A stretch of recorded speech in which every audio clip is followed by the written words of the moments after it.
We're supposed to do questions. I forgot. Please tell me when this question period's up. And I think we have people with microphones. And again, just a reminder, we need the questions to stay to 1 minute as much as possible, please. I think we have a gentleman right here. And then you'll be next. I think I see your hand next. The lady over here will be second. And someone... Oh, sorry. There's a lady in the back. Could... Sir, let's have the lady in the back since she hasn't spoken yet. We'll ask the lady in the back, perhaps, since I don't think she's had a chance yet. All right. My question is, with all the other things on the table, like settlements and resettlement and BDS and such, why aren't Israel's nuclear weapons on the table? On Wikipedia, Israel has between 75 and 400 nuclear weapons. That's much more than needed to demolish the world. Why aren't we pushing back on that? Why are we only threatening Iran, which doesn't even have nuclear capacity for power? Thank you. I would assume if someone wants to go into more detail, I think there are three words that I would say answers that, the Israel lobby. But maybe somebody wants to expand on the point.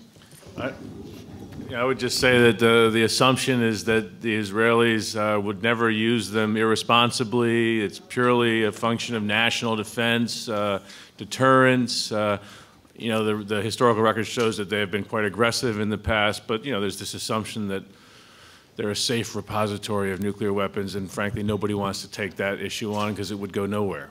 I guess that's my short answer.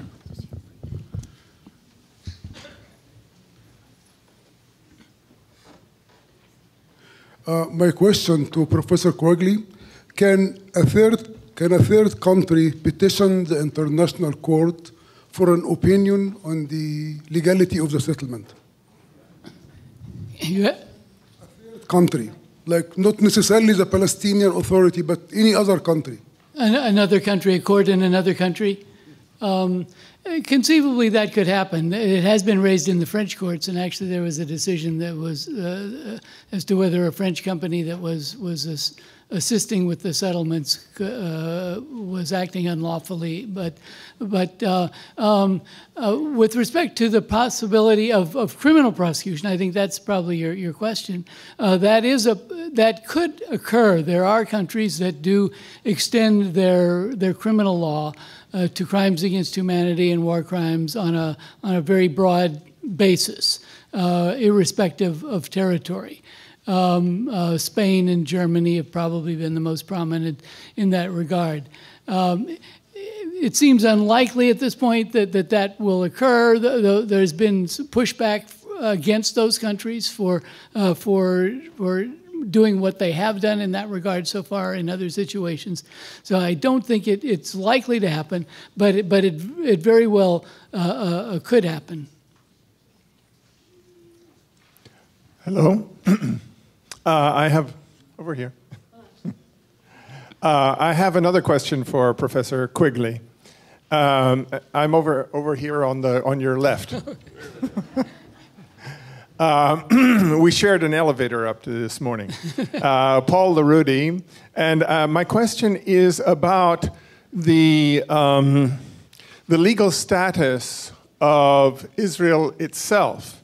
That is to say that there was a partition, according to Resolution 181, which was never implemented, as I understand, and the declaration or the proclamation of the State of Israel was unilateral, and it was simply accepted. And I think this is this may be the way that states come into being anyway. But the question is, what about the requirements of the state and the borders of such a state? Because Israel has, as I understand it, never defined its borders, and it has certain obligations. Is it a legitimate state in the sense that the people of the region, including those who were expelled, have never really had any say about its existence? Yeah, that's a difficult question. I mean, I would say the short answer with respect to whether something is a state, and in particular whether Israel is a state, is whether it is accepted in the international community, and whether it has in the past committed genocide, done really horrible things, is unfair to all of its citizens. That's not really relevant to the question of whether it is or is not a state. So I think to that extent, you can say Israel is a state. You can also raise the question of self-determination and ask whether it should have been a state, which is really what you're going to. Self-determination is another issue on which I think the United States has been a bit weak. I've had to think about self-determination anew in the last few days, because in 1994 I was asked by the Clinton administration to go to a little backwater place in the southern part of Russia called Crimea and do some negotiating about the status of Crimea within Ukraine, actually. And the leadership of the Crimean parliament pressed me on this very strongly, and they said, we should have self-determination. We should be able to decide where we want to go. And you can raise that. Certainly, coming out of the British mandate, there should have been some solution for Palestine that took into account the entirety of the population. But in a way, once the international community says a state is a state, then it is. Now, that doesn't decide the question of its borders. That question was not at all decided by the General Assembly of the United Nations.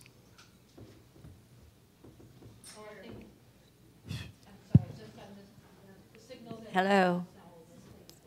Thank you. May I? Oh, there was someone I said would ask a question. Could it be a quick one? Jeffrey Walrow and others mentioned the 1973 Yom Kippur War.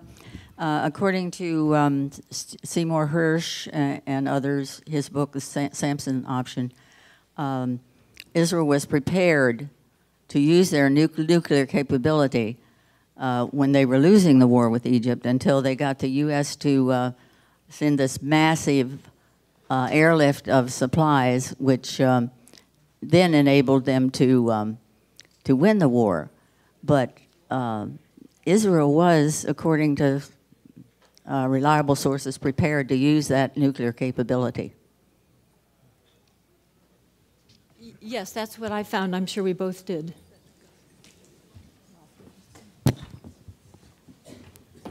Just a couple of quick points there. I don't think there was ever sort of serious preparations on Israel's part to actually use them, and we shouldn't overstate the degree to which Israel was in danger of being overrun during the '73 war. You remember that they were losing at the beginning badly in the Sinai, but that was a long way from the borders of Israel proper. And in fact, the military tide of battle actually turned before the American resupply operation took effect. The Israelis had already stopped the Egyptian advance. So one has to be a little bit careful about both attributing our intervention as having been decisive in the outcome of the war, and secondly, how close Israel was to using nuclear weapons. But did they ever do it again? Did they ever do it again? Did they ever threaten to use the atomic bombs again? Did we ever concede to them? Did we ever give them to extortion? That's extortion. I don't believe it was extortion in '73, and I don't believe they've done that subsequently. At least I've never seen anything to suggest that. It's not why we did it.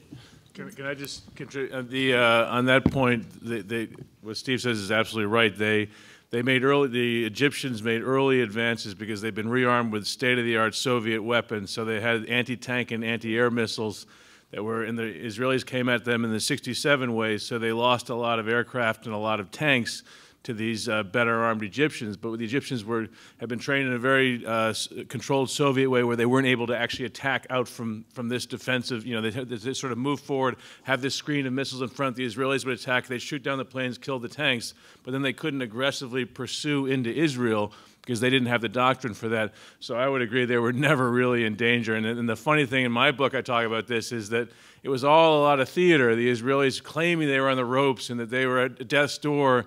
and that they might resort to extreme measures, you know, nuclear weapons maybe. But everybody in Washington and in Tel Aviv knew that they really weren't.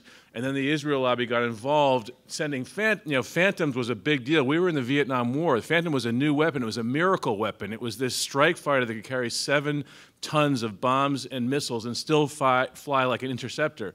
So we needed everyone in Vietnam, but we ended up peeling off dozens of these and sending them to Israel at a time when, as Steve just pointed out, they were actually counterattacking and winning, and all this stuff was just gravy.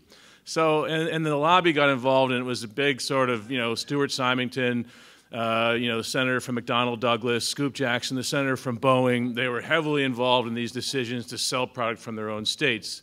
So, as in most cases, a lot of this stuff was really smoke and mirrors intended to extort as much stuff from the U.S. as possible. So you don't put much faith in Seymour Hersh's book? No, I just agree that they weren't really going to use nuclear weapons. Unfortunately, we really are on a very tight schedule, and the next panel is going to be excellent, so we'll have to go to that. But thank you. Excellent questions, all of them.